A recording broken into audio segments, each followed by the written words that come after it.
Well, here's a fun update. I got the job with the agency. Went across to meet the people. It is a business. It's a 4-story building, and I think it's going to be more hours than I thought, which means more money. It's quite flexible. It's very laid back. It's very convenient because it's only a couple of roads away from where I live, which means I can do a couple of hours here, a couple of hours there, depending on when they need somebody. It's a very simple office cleaning job, really. It's the usual things you would expect in an office. There is nothing surprising.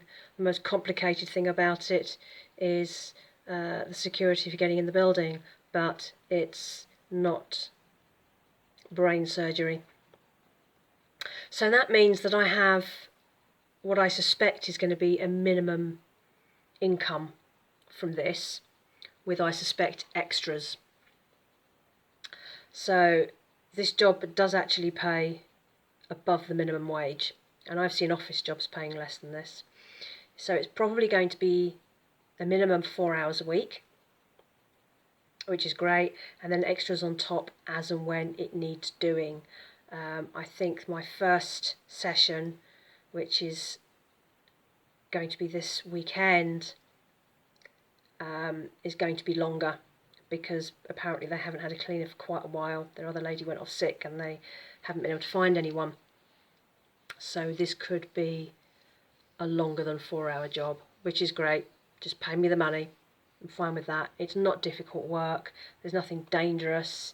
It's not going to be hard work. It's some dusting, some surface cleaning, a lot of hoovering. Not much else. Everything is provided. It's going to be just fine.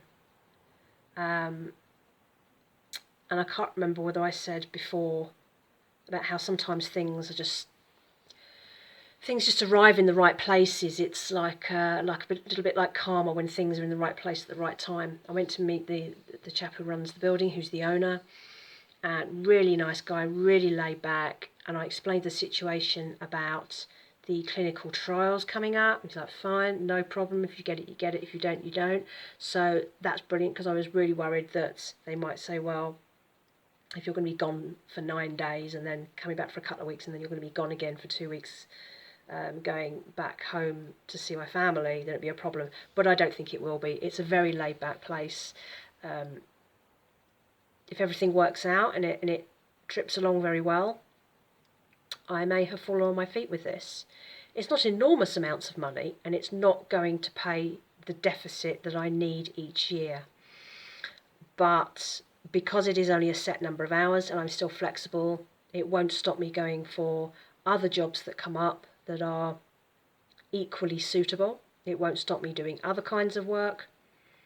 And if I do get the clinical trials job, then that will pretty much fill the gap.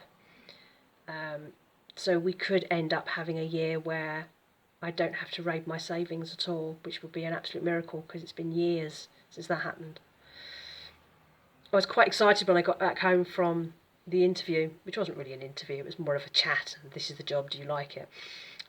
Even though I was really nervous about going to it, because I haven't done anything remotely like an interview in years. But so when I got back, I was really excited about, I can update my spreadsheets, I can put money in. So I've been updating my columns and putting in prospective income and things like that, and it does look a little bit better on the spreadsheets. Can't deny that. Yeah, it's a cleaning job. It's in a nice old historical building. It's interesting business. The people are nice. It's absolutely going to fit my schedule. So I do not feel like this is a failure or a step back. This is a gap filler that suits very well, and I'm really happy about this. I don't have any regrets about it.